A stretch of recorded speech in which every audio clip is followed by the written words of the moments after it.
Right now, your house feels off, not dramatically, not enough to call someone, but the upstairs is warm, the bedroom is cool. You set the thermostat to 72, and the actual temperature swings between 69 and 75 all day long. You've accepted it. You think that's just how HVAC works. It's not. There's a second menu inside your thermostat that controls everything. Your HVAC technician accessed it the day he installed your system. He changed settings that determine how your entire house heats and cools. Then he left, and he never told you that menu existed. One setting inside that menu, one single number, is the reason your house never feels right. Changing it takes 10 seconds, it costs nothing, and it eliminates the most common service call in the HVAC industry, a call that costs you $150 every time.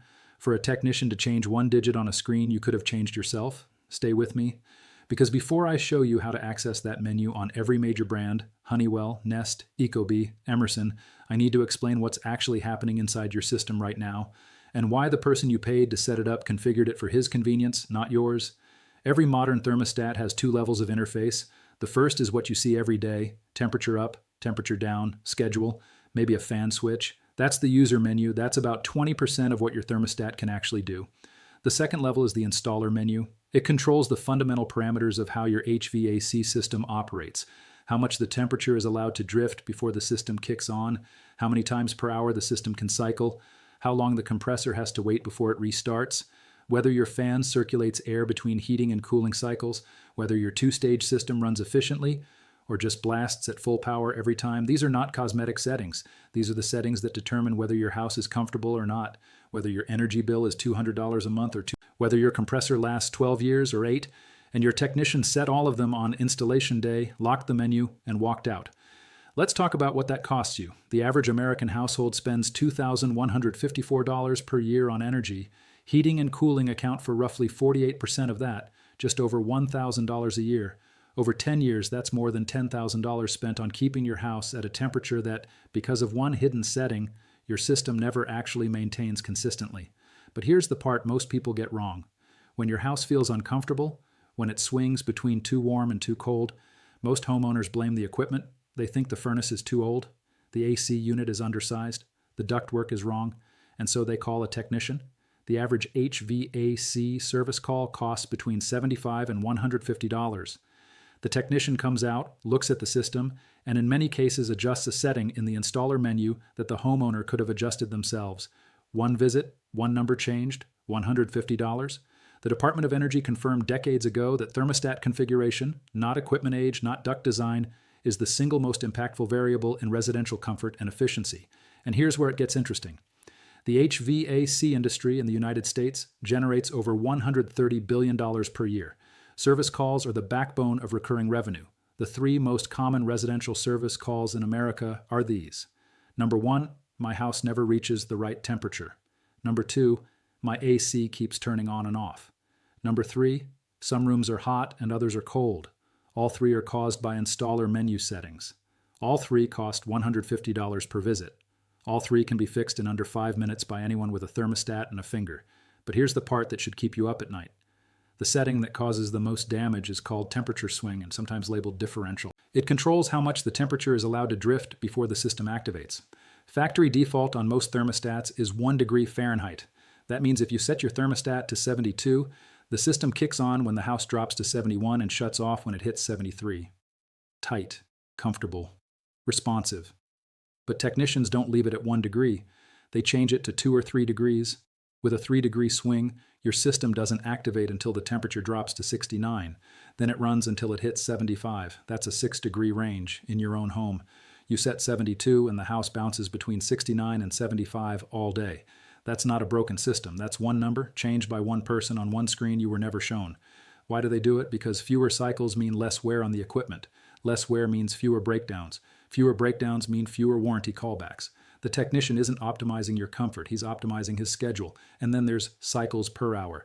This setting controls how many times per hour your system is allowed to turn on. For a gas furnace, the correct range is 3 to 5 cycles per hour. For a heat pump, 2 to 3. Many technicians set it to the lowest possible value. Fewer cycles, less stress on the compressor, fewer problems for them. But for you, it means the house takes forever to recover after a swing. You come home from work, the house is 78 degrees, you set it to 72, and the system takes 2 hours to get there because it's only allowed to cycle twice per hour with a 3-degree swing. The combination of high swing and low cycles per hour is what the industry quietly calls a comfort-robbing configuration, and it's the default in millions of American homes right now. Then there's a setting most homeowners have never heard of. It's called CIRC mode. Your fan has 2 modes you know about. On runs the fan constantly. Auto runs it only during heating or cooling.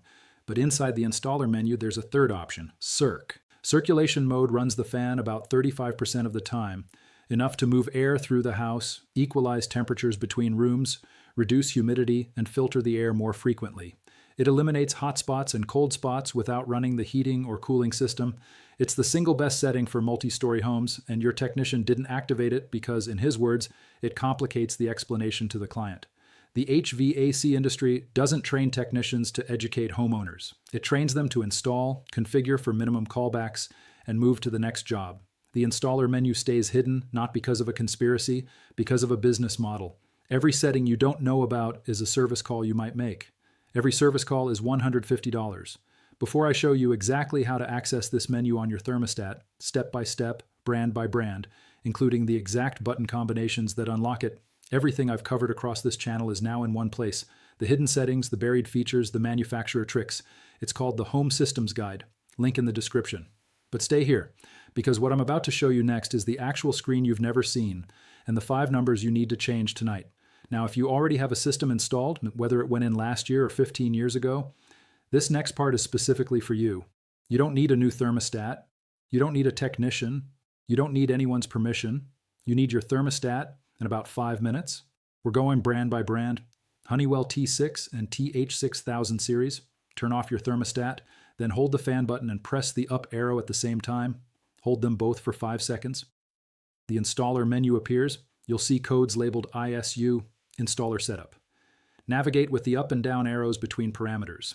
Each code corresponds to a specific setting. ISU 012, is your temperature swing. ISU 013, is your cycles per hour. The numbers are right there. The menu is always there. Nobody told you. Honeywell Pro Series, the T4 Pro and T6 Pro. With the thermostat on, press and hold the center of the screen for 5 seconds. A menu with numerical parameters appears. Each number maps to a configuration. Honeywell publishes the full table in the installation manual, available free on their website. The same manual your technician received in print and you never did. Nest, go to Settings, then Equipment. Nest doesn't call it an installer menu, but the advanced settings are buried behind multiple submenus that the average user never finds. Heat pump balance, auxiliary heat lockout temperature, fan schedule with circulation mode, all accessible, all hidden in plain sight behind 3 layers of menus. Ecobee, main menu, then settings, then installation settings, then equipment. Some models require a PIN code.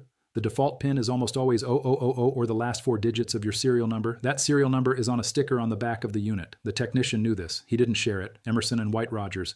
The button combination varies by model, but here's what your technician doesn't want you to know. Every single installation manual is available for free on the manufacturer's website. Search your model number plus the words installation manual. The exact button sequence is on page 1. Now here's what to change. Temperature swing. Find this setting and look at the current number. If your technician set it to 2 or 3 degrees, change it to 1 degree. If your thermostat allows half-degree increments, set it to 0.5 degrees. This single change transforms how your house feels. Instead of swinging between 69 and 75 when you set 72, the system now maintains between 71 and 73. Tight. Consistent. The house feels like one temperature all day. Cycles per hour. If you have a gas furnace, set this between 3 and 5. If you have a heat pump, set it between 2 and 3. If your technician left it at 1 or 2 for a gas system, your furnace is being artificial. It's like driving a car in first gear on the highway. The engine can do more, but someone decided it shouldn't. Compressor protection timer. This is the delay between when your AC shuts off and when it's allowed to turn back on. It exists to protect the compressor. 5 minutes is the correct value. If your technician set it to 10 or 15 minutes out of excessive caution, your house heats up significantly on a 100-degree day before the AC is even allowed to restart. Find this setting, set it to 5 minutes. That's the manufacturer's recommended minimum and it provides full protection. Fan mode. Switch from auto to CIRC if your thermostat offers it. CIRC runs the fan roughly 35% of the time, enough to circulate air through every room, equalize temperatures between floors, pull air through the filter more frequently, and reduce humidity. If you live in a 2-story home and the upstairs is always warmer than the downstairs, this is the setting that fixes it. Not a new duct, not a booster fan, one menu option that was always there. Staging configuration. If your system has 2 stages, and many systems installed after 2010 do, find the setting that controls how long the system runs in Stage 1 before switching to Stage 2. Stage 1 is the efficient, quiet mode. Stage 2 is full power. If your technician set the delay to 10 minutes, change it to 20 or 30. This keeps your system in the efficient mode longer, uses less energy, makes less noise, and in most conditions still reaches your target temperature. A homeowner in Texas documented this entire process on a Honeywell T6 Pro. Before changes, swing set to 3 degrees, CPH at 2, fan on auto, compressor delay at 15 minutes. His house temperature swung between 68 and 76 all day. His monthly energy bill in summer averaged $310.